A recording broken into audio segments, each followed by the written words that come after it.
Donc bonjour à tous, alors aujourd'hui on va voir une vidéo qui est comment trouver une idée de business et comment le faire. Donc c'est assez long, je vais couper ça en deux parties.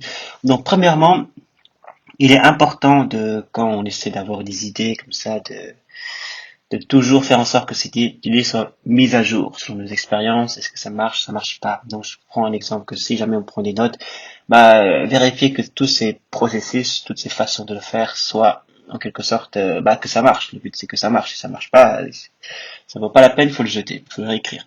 Donc et aussi deuxièmement, il faut savoir une chose que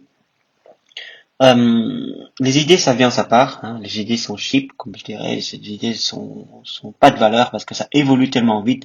Alors, si on est motivé pour faire un projet, essayez de faire des projets qui sont courts, dans le sens que un projet de une semaine. Donc, cette semaine-ci, on décide de faire ce projet-là et on regarde si ça vaut la peine de continuer ou pas.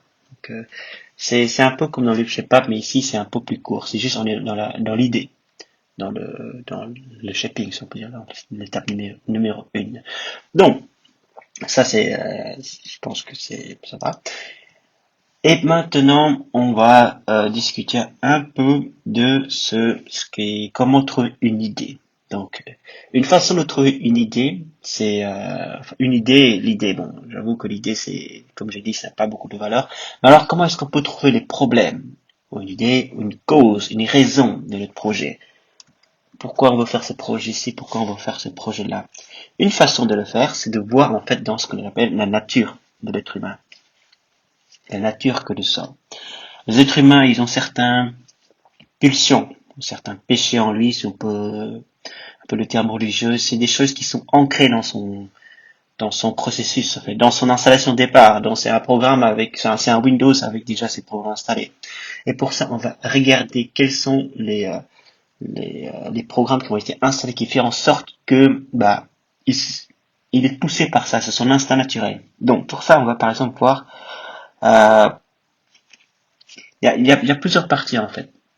On peut trouver un exemple quasiment partout dans ce monde. Et là, je ne vais pas vous énumérer tous les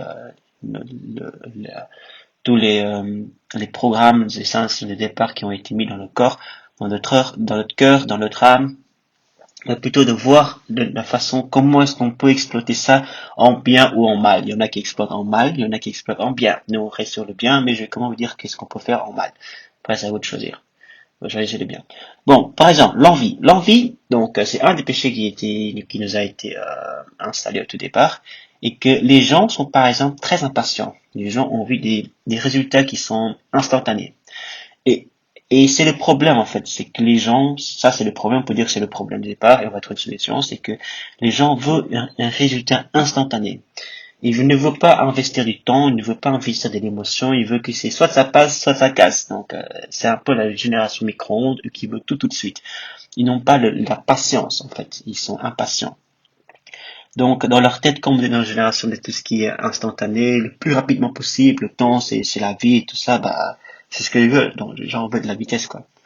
Et nous, en tant que, si on veut faire un projet dessus, si on veut faire un business ou quelque chose dessus, on, euh, en bien pourra dire aux gens de comment se projeter, c'est d'apprendre aux gens, en fait, de faire des projets à long terme, d'avoir des objectifs, des objectifs à court terme, à long terme, qui permettent, en fait, qu'ils construisent.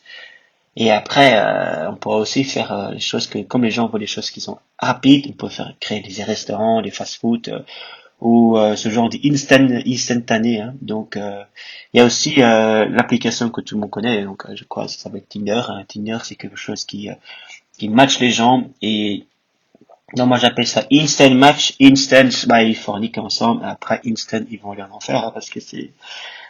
On oublie vite un détail, mais dans ce moment, c'est pas. Il y a quand même un certain les lois de la nature de Dieu. Donc, si vous êtes croyant, rappelez-vous de ça. Si vous n'êtes pas croyant, c'est pas grave, hein, vous allez quand même vous voir vous-même, hein, assumer quoi. Donc, et après, il y a aussi la jalousie. Les gens sont jaloux. Les gens, ils veulent en fait que des choses qui se passent bien pour quelqu'un. Donc, ça, je vais rester le problème. Les gens veulent que une chose qui est bien pour quelqu'un se passe aussi en lui. Donc, ou bien ne se passe plus pour quelqu'un, pour qu'on soit plus ou moins le même niveau. C'est un peu l'histoire des crabes en fait. C'est l'histoire des crabes. Pour faire un peu une petite anecdote, c'est en gros c'est un chasseur qui veut aller chasser des crabes et pour avoir les crabes, il n'a qu'à mettre un morceau de viande et met ça dans un panier avec un trou au-dessus. Donc quand un crabe descend de ce panier-là, et bah pour aller manger le morceau de viande, bah, t'as tous les autres crabes qui se ramènent parce qu'ils voient un peu, c'est un peu un effet mouton, donc tout le monde rentre. Les crabes sont techniquement capables de remonter et de sortir. Le problème, c'est que quand il n'y a qu'un seul morceau de viande, bah, il n'y a plus de viande. Et les crabes qui arrivent par après ne veulent pas se rendre compte qu'en quelque sorte, ils se font piéger. Alors qu'est-ce qu'ils font, c'est qu'à chaque fois qu'un crabe veut monter, bah, il l'empêche de monter, il coupe ses jambes, il coupe ses bras. Et ça, c'est une histoire, en fait, de ne pas reconnaître qu'on est dans le tort. Et qu'est-ce qui arrive à la fin de la journée? Bah, le chasseur arrive, il prend tout le panier, et ils vont tous bouffer ses crabes. Fin de l'histoire. Donc, si c'est ça que nous voulons, bah, faut pas, il faut reconnaître qu'on est parfois, que la jalousie et tout ça, ou le fait qu'on a tort, c'est bien de reconnaître ça. Donc, moi, j'ai trouvé, pour les problèmes de jalousie, c'est que, bah, une des solutions qu'on peut apporter, c'est tout simplement faire en sorte que tout le monde porte la même chose, hein. On achète des vêtements standards, on standardise tout, et à un moment donné, il n'y a plus de jalousie, parce qu'ils sont tous pareils. Ou bien faire des opérations esthétiques, hein, pour que les gens soient tous beaux, on est tous beaux. Du coup, les gens n'ont pas ce problème-là. Donc, ces deux choses-là marchent super bien, hein. Donc, après, pour la suite, il y a quand même beaucoup de choses à dire. Il y a comme la convoitise, le fait de convoiter quelqu'un. Ça, c'est aussi c'est ce qui est marqué dans le cœur des hommes ou des femmes. On convoite une personne, on convoite un objet. On peut pousser les gens à convoiter un objet et nous, en tant quel projet on peut faire ça? On verra ça par la suite.